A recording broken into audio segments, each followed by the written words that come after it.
안녕하세요. 오늘도 서연살롱을 찾아주셔서 감사합니다. 저는 서울에 사는 40대 여자입니다. 사실 결혼 생각 없이 살고 있었는데 저희 부모님은 제가 30 넘어도 결혼 안 하니까 발을 동동 구르셨어요. 결국 30대 초중반은 회사 끝나면 엄마 아빠가 주선해준 선자리를 나가면서 시간을 보내곤 했었네요. 그런데 그 남자들이 하나같이 눈에 차지 않았어요. 그도 그럴 것이 저 정말 모자란 것 없이 살았거든요. 저희 엄마 아빠는 자수성가하신 사업가세요. 젊은 시절 죽도록 고생하셔서 의류 사업에서 성공하셨죠. 사업 성공해서 저와 남동생 키우는데 아낌없이 쓰셨어요.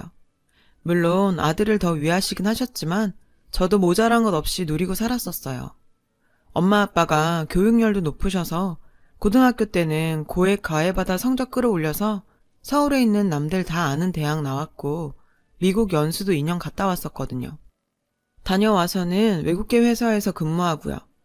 그러니 웬만한 남자가 눈에 들어오겠어요? 좀 잘생겼다 싶으면 벌이가 시원찮고 벌이가 괜찮다 싶으면 인성이 틀려먹었고 그런 남자들이 대부분이었습니다. 30대 후반까지 결혼을 안 하고 있으니 저희 부모님께서는 주변에서 딸 어떡할 거냐고 독촉을 많이 들으셨어요. 그런 얘기 듣고 오는 날이면 저를 들들 볶으셨죠. 눈이 그렇게 높아서 어떡할래? 누구 하나라도 빨리 골라 잡아 어여 결혼해. 그 말을 들을 때마다 아예 무시할 수는 없었어요. 부모님이 지금까지 키워주셨는데 아예 부모님 뜻에 반하게 혼자 살 순 없겠다 싶더군요. 30 중반 넘어서부터는 선자리에 진지하게 나가기 시작했었어요. 그래도 저희 엄마 아빠 사업이 탄탄하니 좋은 선자리가 많이 들어왔고 그중 한 사람과 마음이 맞아 연애를 하게 되었죠. 그 사람은 사실 조건으로는 저보다 한참 밑지는 사람이었어요. 집안은 평범하고 그 사람 하나 열심히 공부해서 석사학위 따서 대기업 다니고 있었어요. 벌이도 그리 많지는 않았어요. 오히려 제 벌이가 더 많았거든요.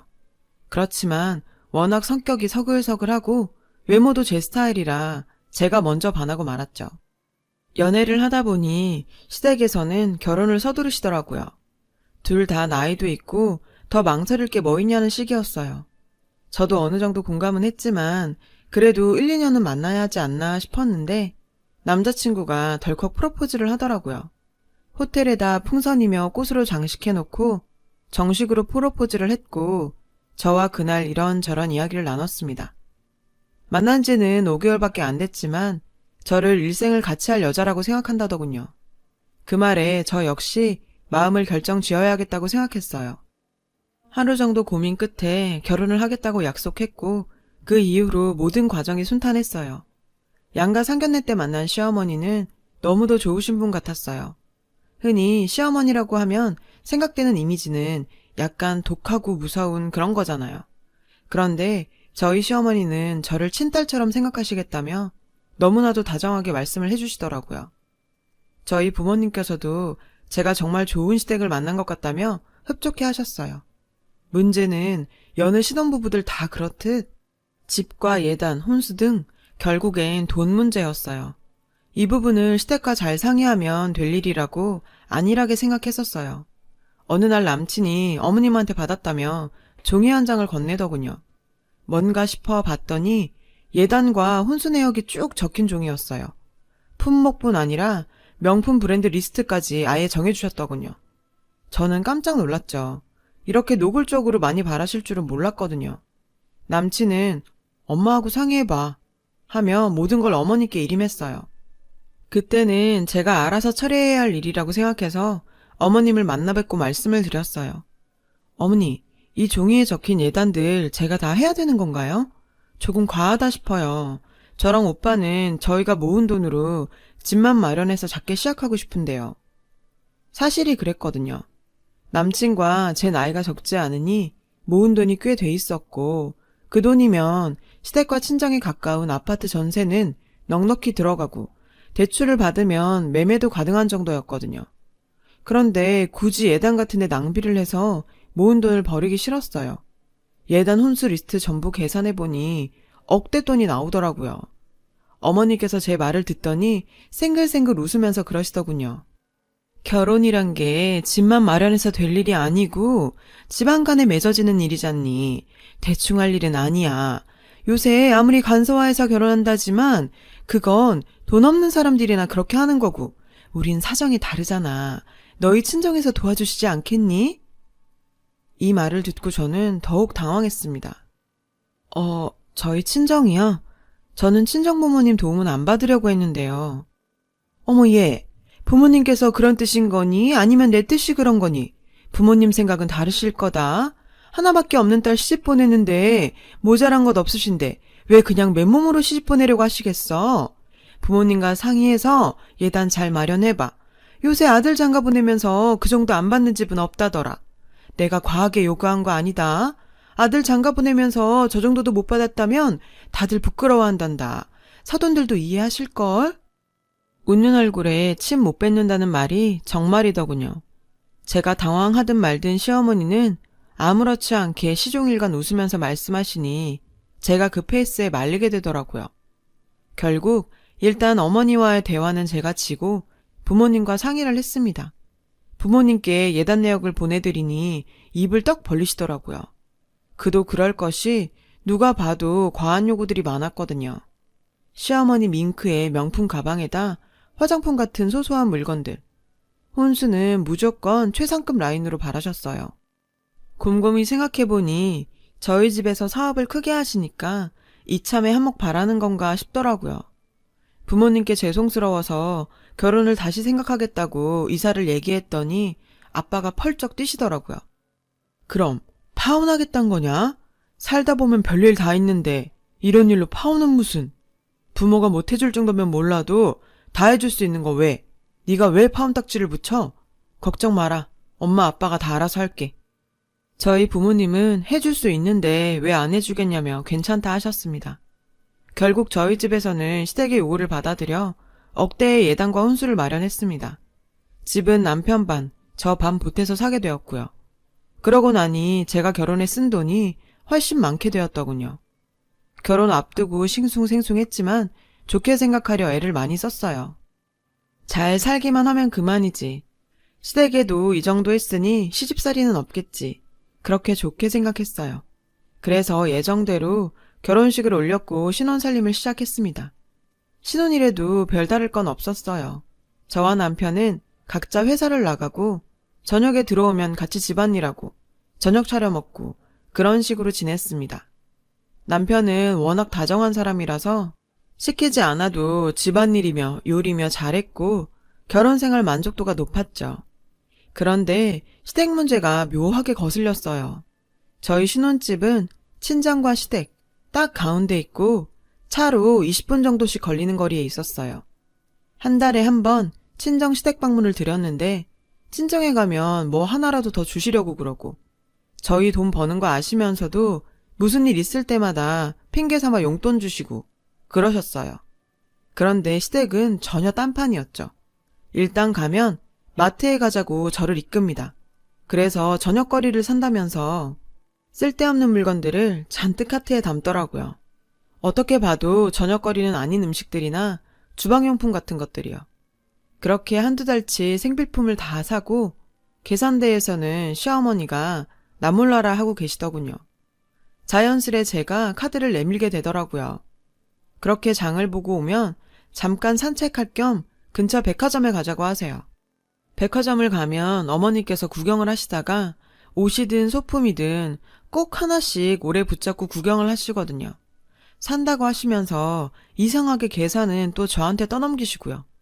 그런 일이 몇 달이 반복되자 저 역시 친정과 시댁이 비교되고 시댁에는 점차 가기 싫어졌습니다.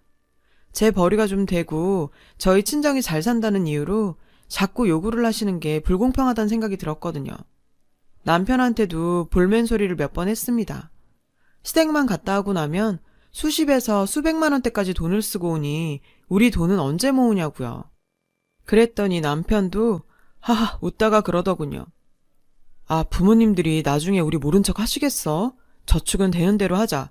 아등바등 그렇게 살 필요 있어? 저도 좀 짜증이 나서 물었어요. 시댁은 가진 것이라곤 달랑 집 한 채이고 재산이라곤 없는데 모른 척하고 말 게 뭐가 있겠어요.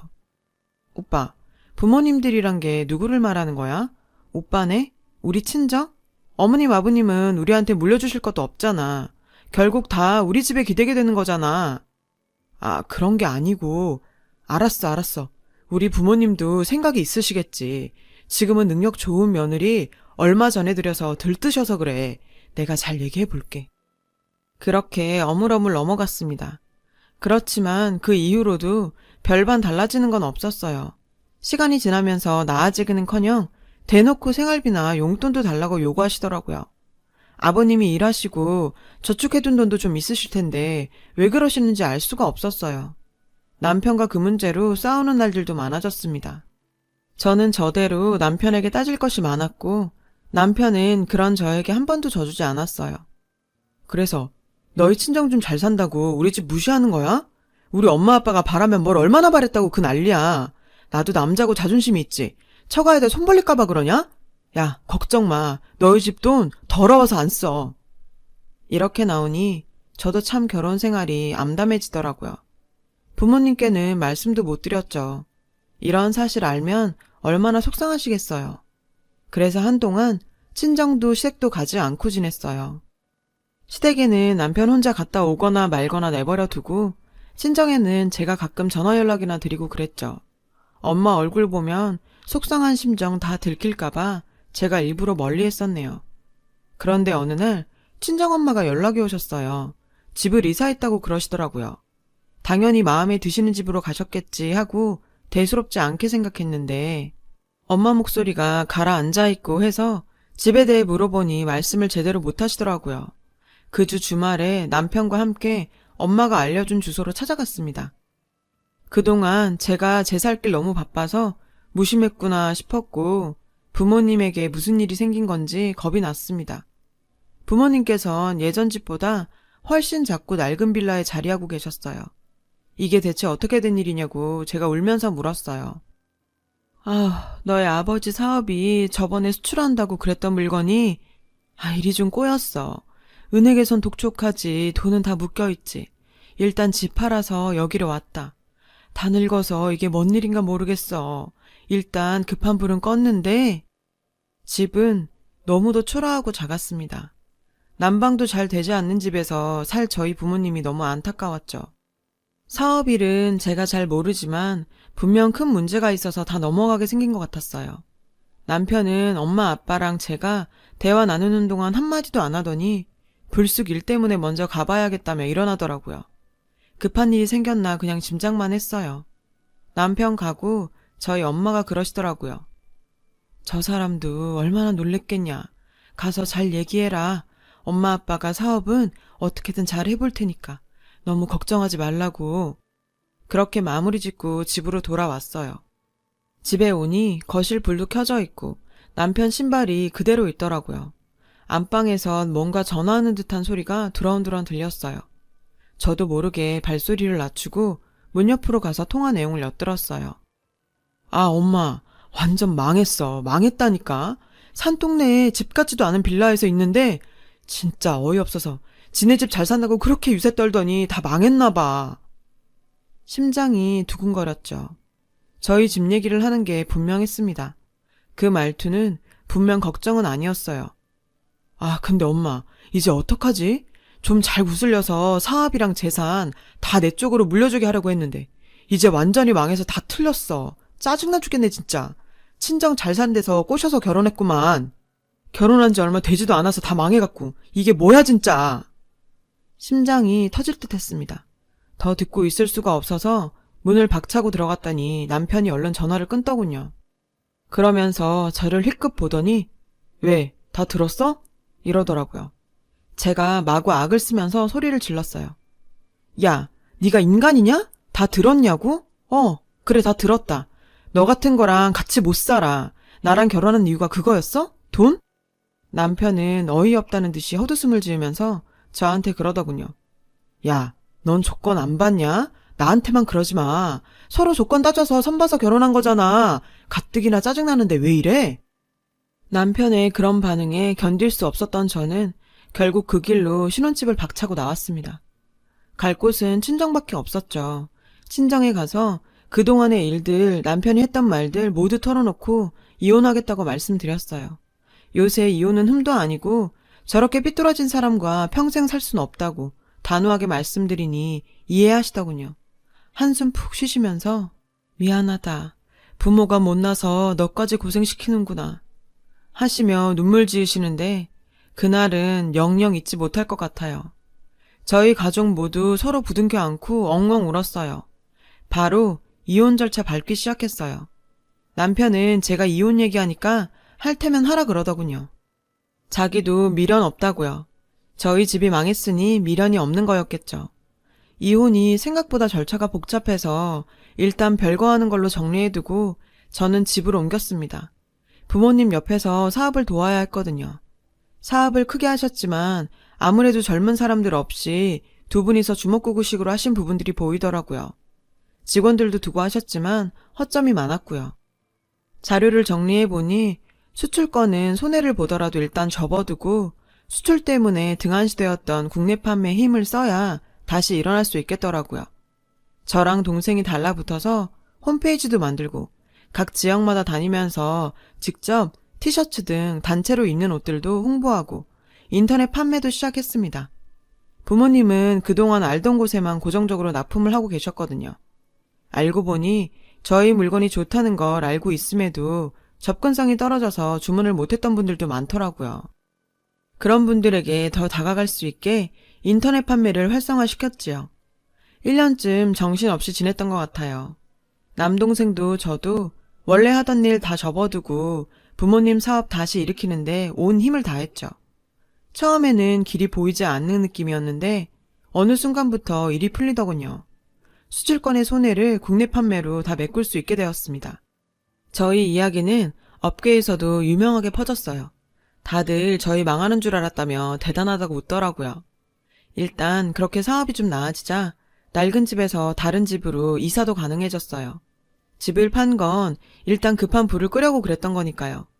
예전보단 작지만 그래도 엄마 아빠 지내시기 편한 아파트 전세로 옮겼습니다.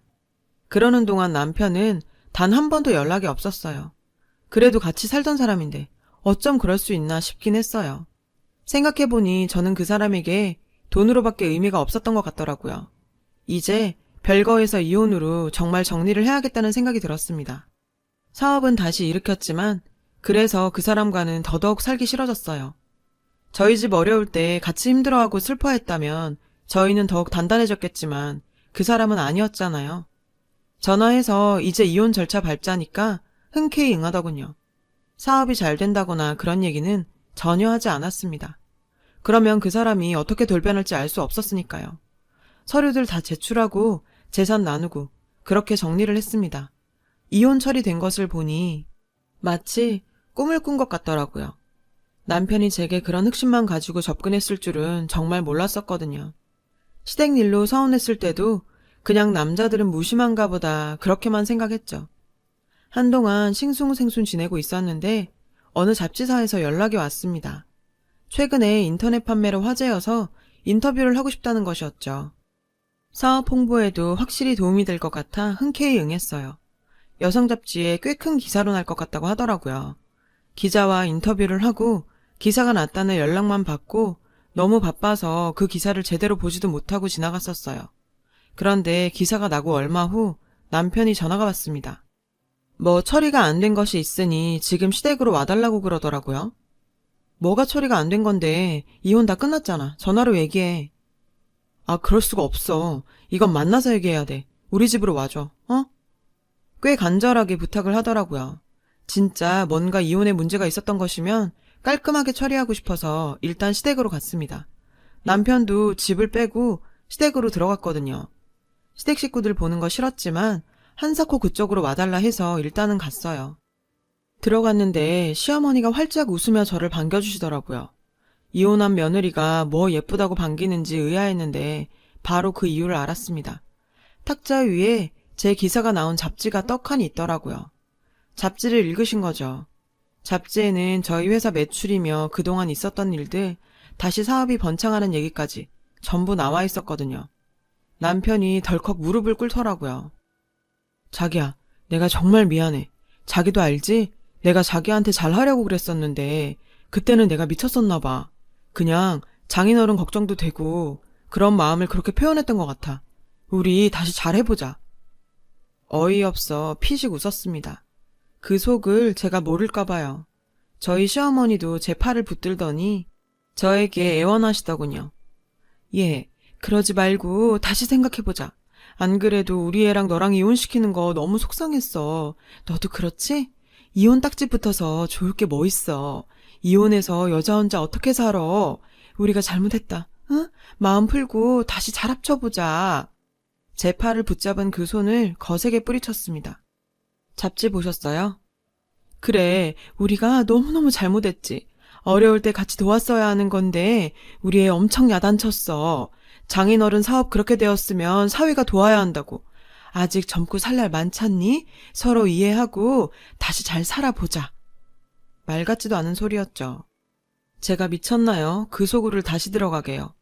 이혼 경력 저는 아무렇지 않아요. 어차피 처음부터 혼자 살 생각이었고 차라리 잘 됐다 싶기도 했어요.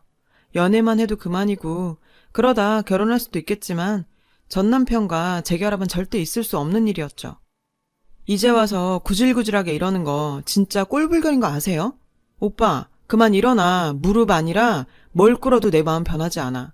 어머니도 정신 차리세요. 거지근성 좀 고치고 사시고요.